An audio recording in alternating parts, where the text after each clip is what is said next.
I don't just wear this hat. I wear a lot of hats in myself. It's a lot. And I moved out here to have some freedom and space.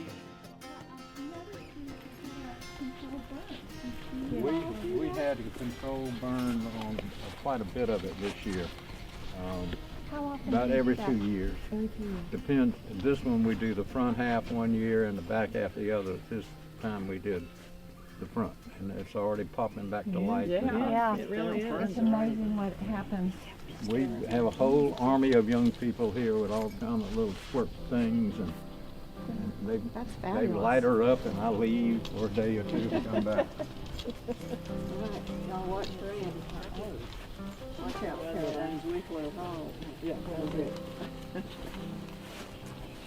All right, I gotta announce one thing. Anybody that steps into dog poop, it ain't my fault. Burn the brush. Watch where you walk. I think I should have a bag in my pocket. I can give it to you. I walk with one. This is St. James-Santee Parish Episcopal Church, sometimes known as Brick Church because it's the first brick building to serve the parish. Our parish is St. James-Santee Parish, and we're the second oldest parish in the state. Only downtown Charleston's a little older than we are. And they don't let us forget it either. I bet. But we've been around for a long time. Today, the busiest spot in the parish is McClellanville. It's growing, but when this parish was settled, there were a group of French who had settled up the Santee River, and they wanted a little political power. Their numbers were growing, and they wanted a vote on what was happening to them. And so they became a parish, and a lot of those men stepped into power into the Charleston community before there was even a state yet. But we have along the Santee some of the homes left behind by the early settlers here. Down on this end was primarily English and Scot-Irish. On that end was French. Then the French moved down this way a little bit, and then they started marrying one another. And I don't know exactly what kind of mutt they are, but I'm one of them. they got along pretty good, apparently. And you got all these English and Scot-Irish, and they got French names, so first names and middle names, and it gets kind of confusing when you start to outline the family, because their family trees is more like kudzu. They just go around and around and around. They kept that money in the family.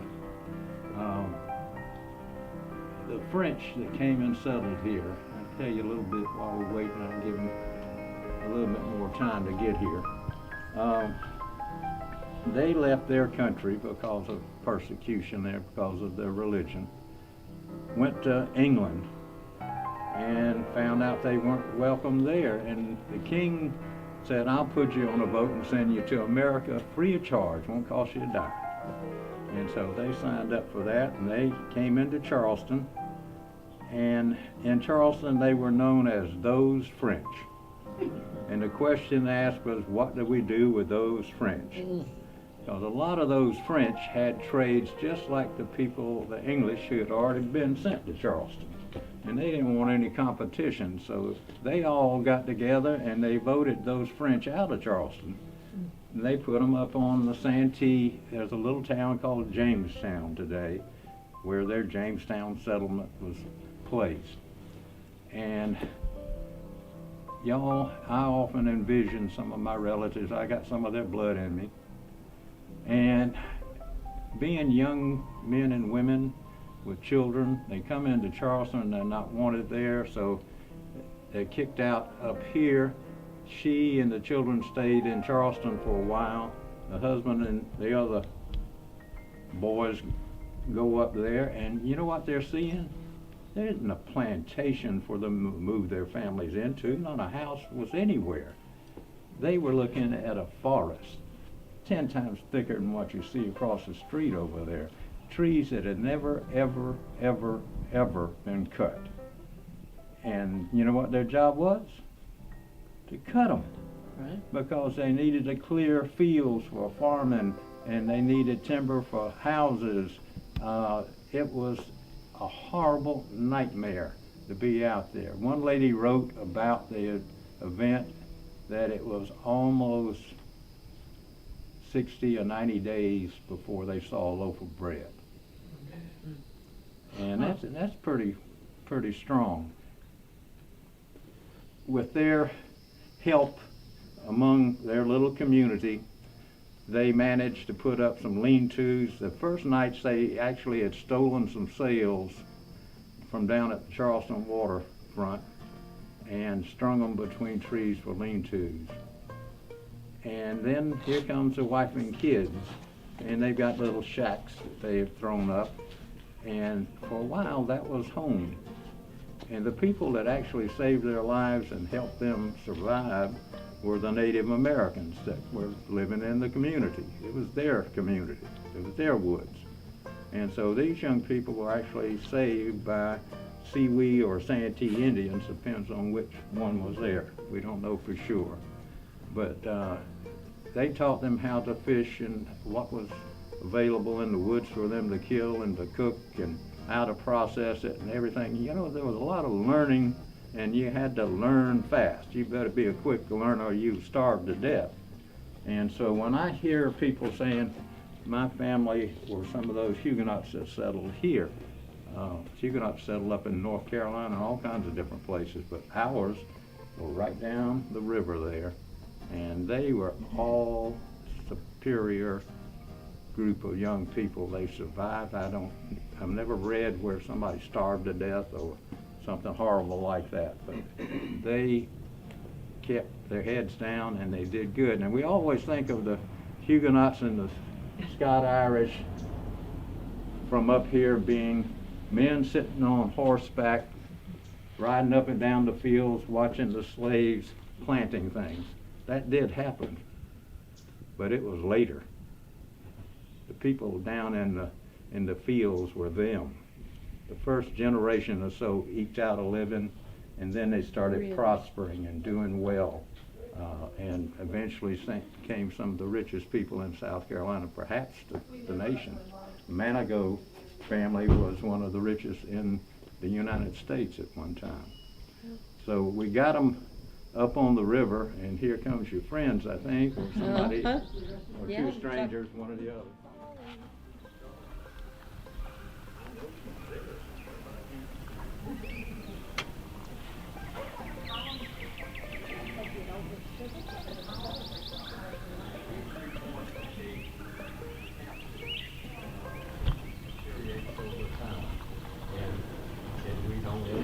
Columns to start to collapse on us. We have a committee that kind of governs what happens to the place. We raise funds for it. The church that we'll see when we leave here owns this, but they have a small congregation and don't have the money to take care of both buildings, so a nonprofit was formed underneath that church some about 30 or 40 years ago.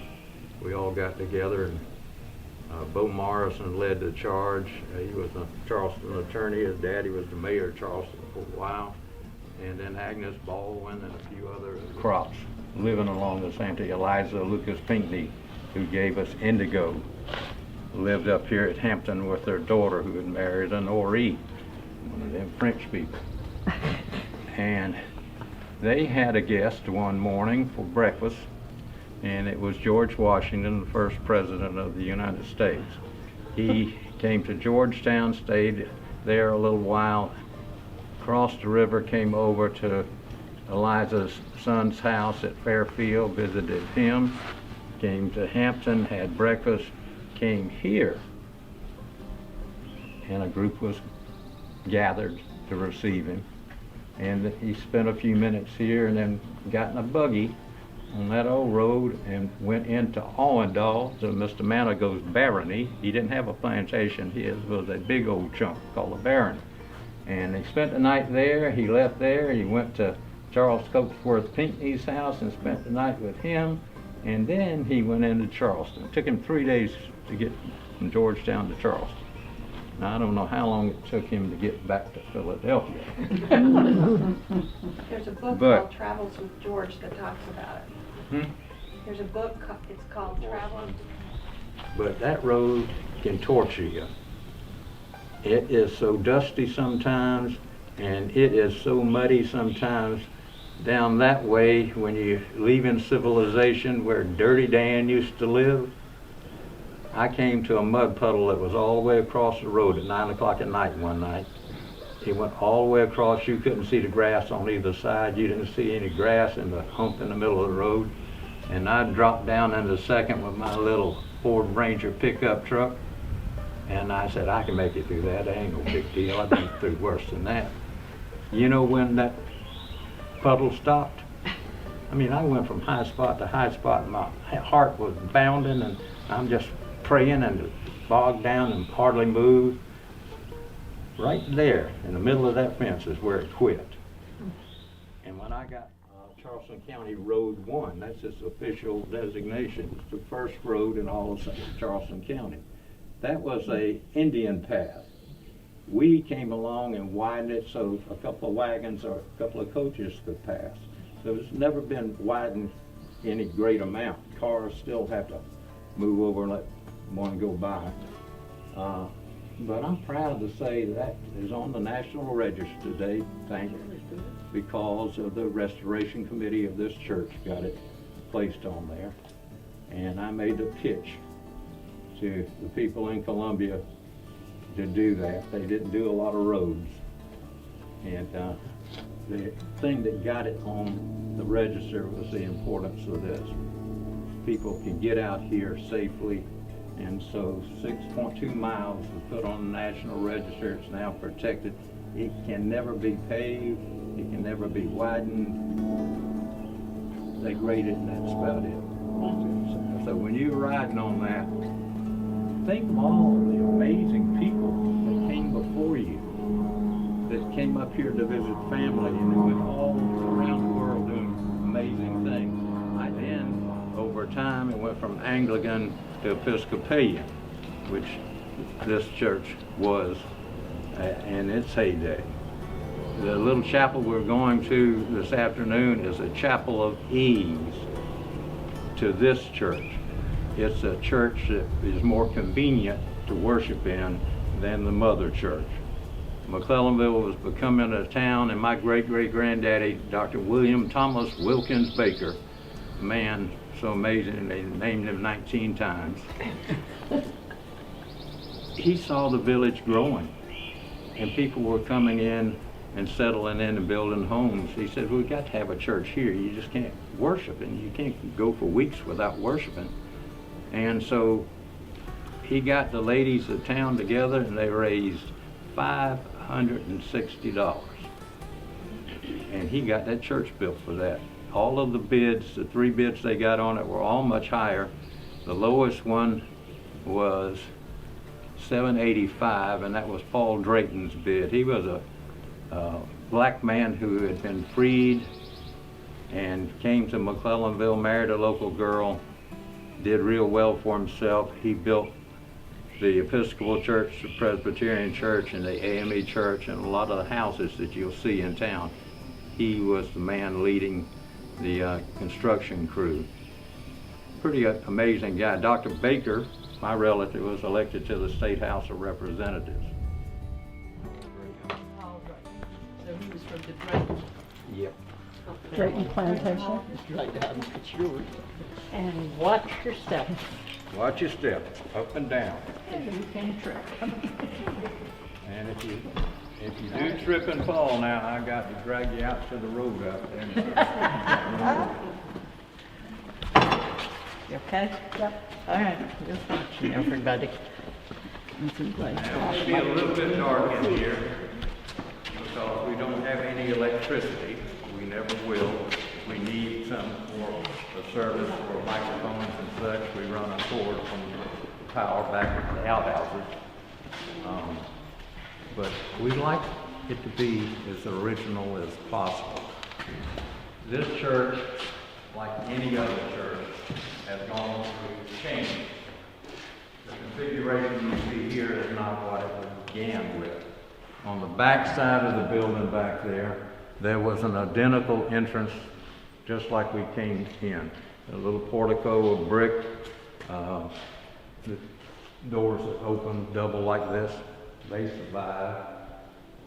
There came a time when the population upriver had moved down far enough, they abandoned the roadway that took them up to Jamestown and started coming up this road.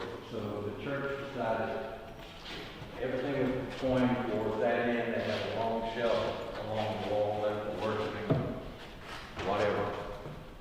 And they reconfigured things. They blocked off some, between the columns there was some brick. Everything was thought out, and it worked. It's still the same way.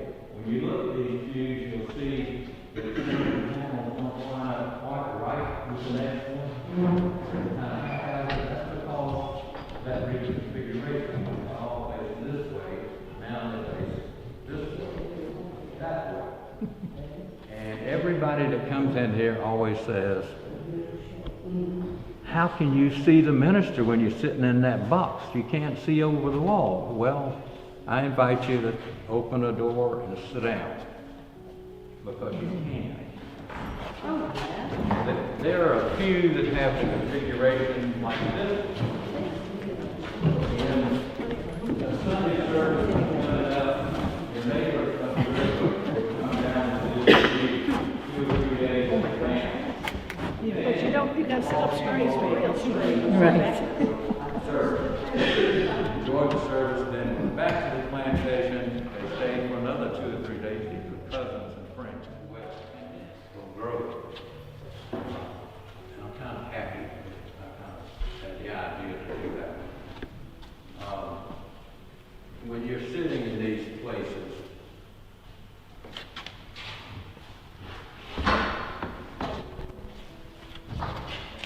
you and your husband would sit there. Your mama, being there, the one there in the room, your mama would be sitting beside y'all, because that's where you got the land from. You married that other girl, so you could get the land.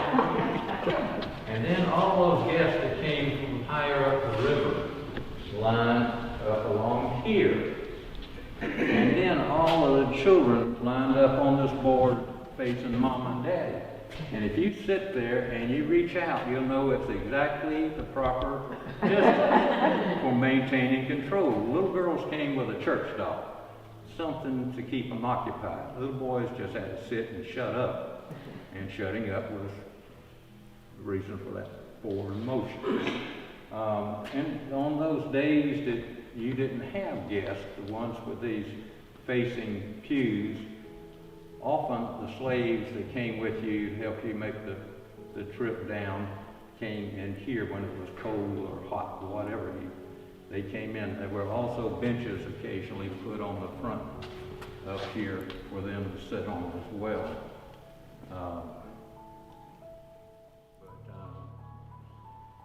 People come and they expect to see ancient stones here and everything like you see in Charleston and Georgetown. There's no mainly modern graves out here. My friend and cousin Jack Leland came to church here, and he decided he wanted to be buried out there. And he put up a little sign one day. It was just a little skinny post about like that, stood about this high, and had a 4-inch slat across the top with a point on the end, and he painted it white, and he hand-lettered, "Future home of Jack Leland." And the man found out he had cancer and was not going to make it. And he would come to Brick Church service one time on a walker. He came in a wheelchair. The next time he walked in like there wasn't a thing in the world wrong with him. And then he went back to crutches again. And then he died.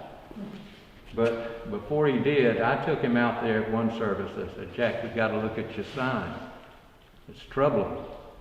And I took him over, and the sign had just kind of drooped and drooped and drooped, and it was pointing down. And I said, "Jack, look at that." And he says, where the hell do you think I'm going? I said, apparently you just answered your own question. But he was a raconteur, and when we go out there, look at the foot of Jack's grave. It says, "Have one on Jack." When we have our services, the family brings a cooler with a white wine and a red wine and some glasses and some ice, and we toast our ancestors, and we toast Jack. He also left a little bit of money to the Brick Church Committee and to the church in McClellanville so that we can have a decent wine at communion. He says, "I'm so tired of that Walmart wine." –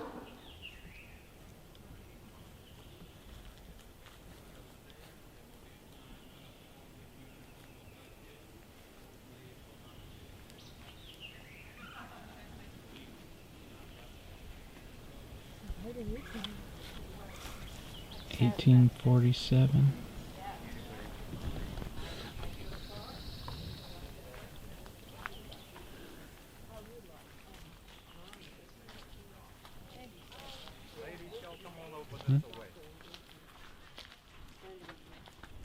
This is the resting place of Jonah Collins, sometime called John Collins. He came to this area from Barbados and settled at Tibwin Plantation 2 miles south of McClellanville. Your Forest Service owns it, and the house that was built there not by Jonah but by someone else is in bad need of repair. But your Forest Service seems to give the same answer to why haven't you done anything. So we need to go do this. Is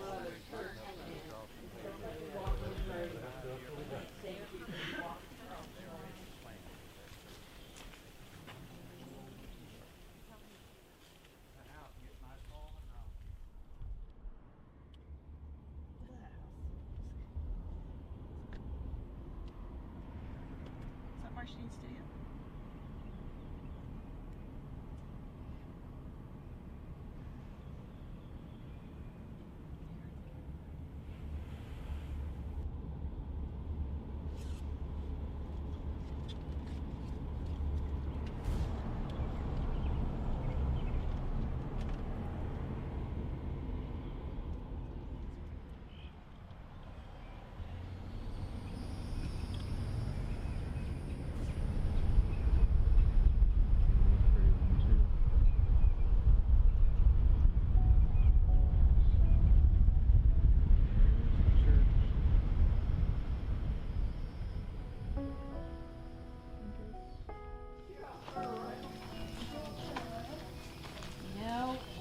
Stopped because we thought we had made a wrong.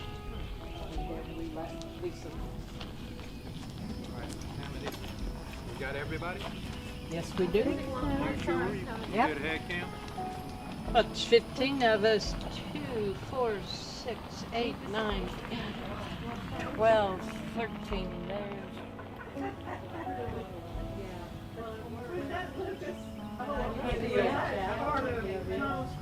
He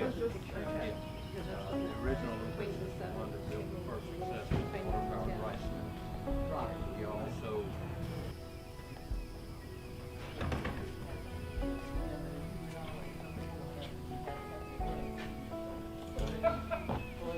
all right, now I'm going to tell you like I told some people earlier. There ain't no Baptist in this group. Sit up front.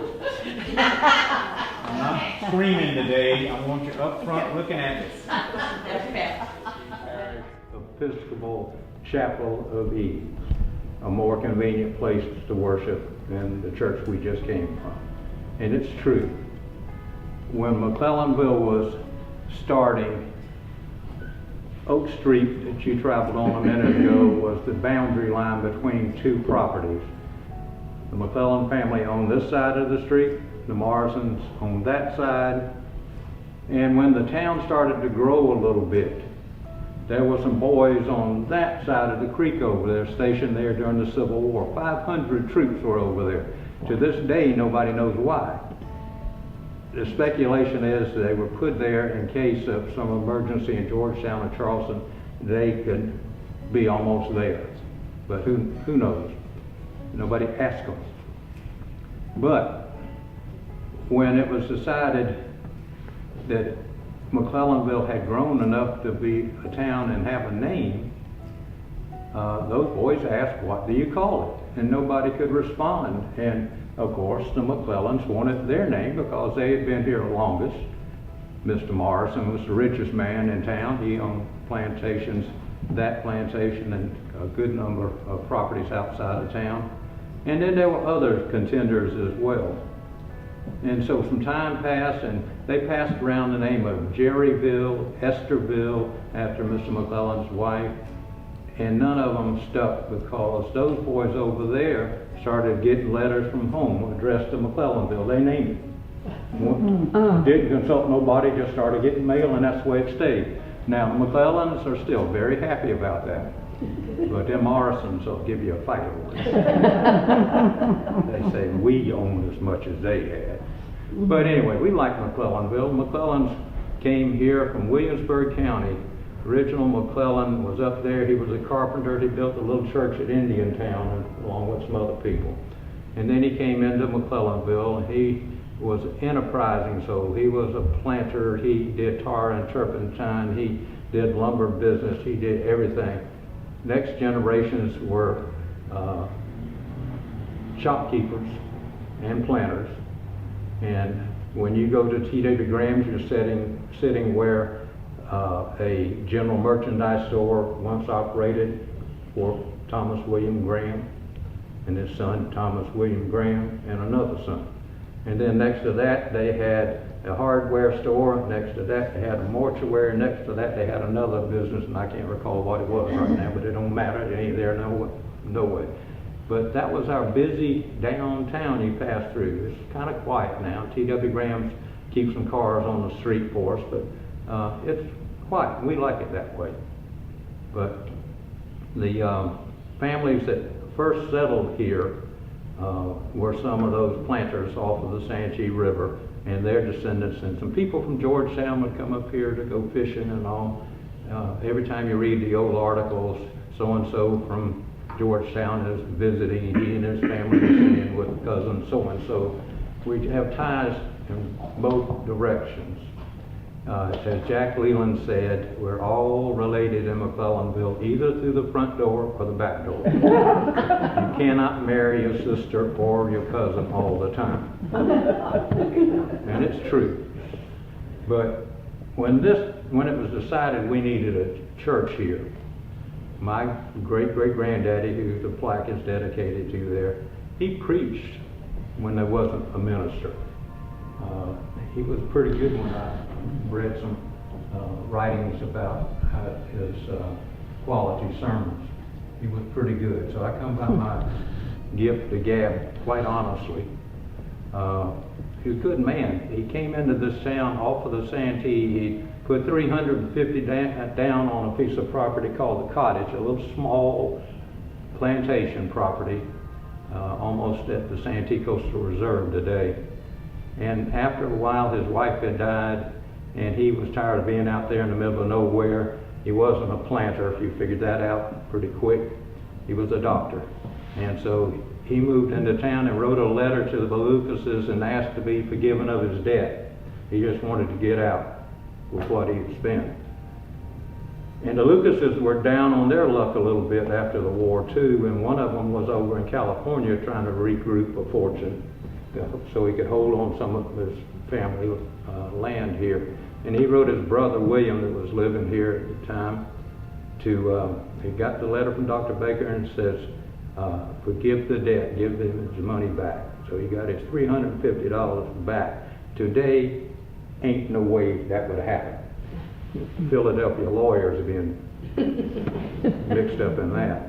But he gave the man his starting expenses for this place, and when Hugo came, he left his home in the middle of the night in a roaring storm, wind blowing like crazy and water everywhere. And he came over to this church and he opened all the windows and let the water in. And that's the reason this church still stands relatively untouched. The only real damage, big damage, was the floors buckled right in the center. Warren came over the next day with his chainsaw and cut a chunk out of the middle of the floor so it lay back down. Put some boards in there that kind of go ziggy-zaggy down the front, and we ordered a red carpet to cover it up so you can't see our mess. But it made it through Hugo, and a lot of our homes did not. A lot of them were altered, but a great number of the old houses survived and have been rebuilt very much to what was there. Very few changes were made. Everybody's proud of what they have here, and they keep it up pretty good. We're getting new people that are moving in here now, and they're buying some of these old places, and they're the ones that can afford them now. The local people can't afford to live in the big houses anymore. So times are changing. By the time I'm gone, it's going to be a lot more change, because I don't plan on checking out anytime soon. So I'm going to get to watch some more of it.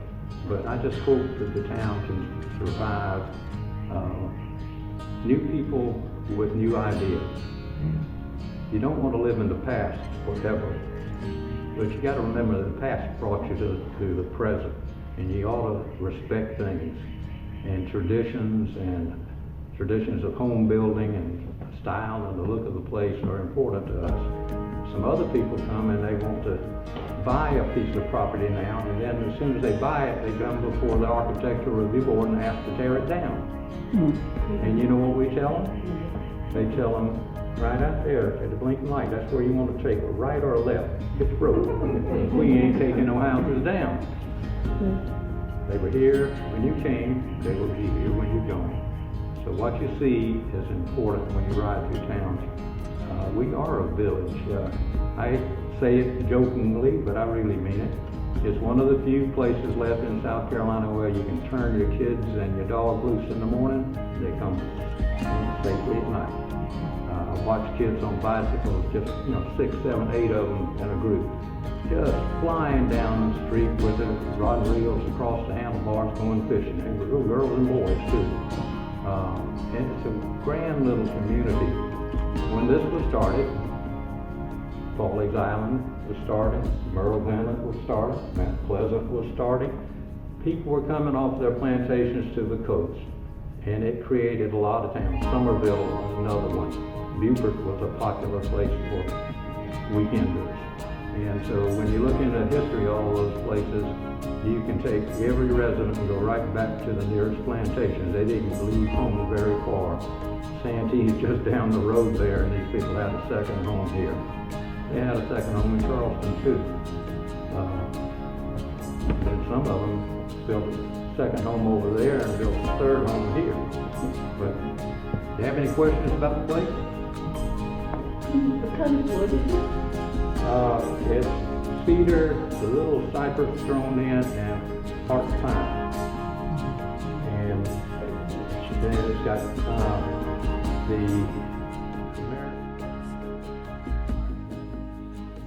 Yes, we are going. Am I gonna, Oh no.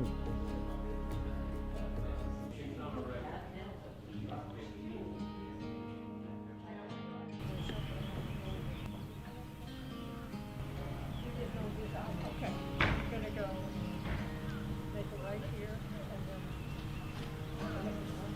then take a left on the street.